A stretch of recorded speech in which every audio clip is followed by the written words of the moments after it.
അള്ളട സ്വരൂപത്തിന് അധിപൻ മടിയൻ ക്ഷേത്രപാലകന്റെ മടിയൻകൂലം കലശ മഹോത്സവം. മടിയൻ എന്നുള്ള വിളി കേട്ടാൽ നെറ്റിച്ചുളിക്കാത്ത മലയാളികൾ കുറവാണല്ലോ. എന്നാൽ ഒരു സ്ഥലത്തിന്റെ പേര് തന്നെ എങ്ങനെയായാലോ? ചിരിച്ചു കളയേണ്ടതോ നെറ്റിച്ചുളിക്കേണ്ടതോ ആയ പേരല്ലാതെന്ന് നമ്മെ ഓർമ്മിപ്പിക്കുന്നൊരിടമാണ് കാസർഗോഡ് ജില്ലയിലെ കാഞ്ഞങ്ങാടിനടുത്തുള്ള മടിയൻ എന്ന പ്രദേശം. ഉത്തര കേരളത്തിന്റെ സുദീർഘമായ ചരിത്രത്തിൽ സുപ്രധാന പങ്കുവഹിച്ച ഇടം കൂടിയാണിവിടം.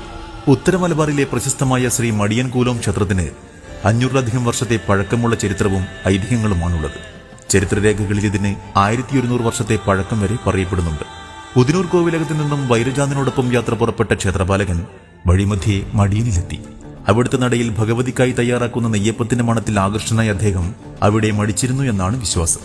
അങ്ങനെയാണ് ഈ സ്ഥലത്തിന് മടിയൻ എന്ന പേര് ലഭിച്ചത്. തെയ്യപ്രപഞ്ചത്തിൽ അള്ളട സ്വരൂപത്തിന്റെ അധിപനാണ് മടിയൻ ക്ഷേത്രപാലകൻ. നാടുകാക്കുന്ന പരദേവതകളെ പോലെ തന്നെ പൂർവീര്യം അടിമുടിയേന്തുന്ന തെയ്യക്കോലമാണ് ക്ഷേത്രപാലകൻ. കണ്ണെത്താത്ത വയൽക്കാടിന്റെയും കൊടും കാവുകളുടെയും കാവലാളായി നിൽക്കുന്ന മാടൻ തമ്പുരാന്റെ പരിഷ്കൃത രൂപമാകാം ക്ഷേത്രപാലകൻ. ഘോരരാത്രികളിൽ ഭയമേതുമില്ലാതെ എതിരാളികൾക്ക് യമതുല്യനായി നിലകൊള്ളുന്ന ക്ഷേത്രപാലകൻ കാളരാത്രിയുടെയും കാലാന്തകാലന്റെയും ഉന്മാദ കീഴിൽ നിന്നുമുണ്ടായി എന്നാണ് സങ്കല്പം. അള്ളടം മടക്കി വാഴുന്ന കത്രിക പൂട്ടിട്ട താടി വെച്ച തമ്പുരാനാണ് മടിയൻ ക്ഷേത്രപാലകൻ.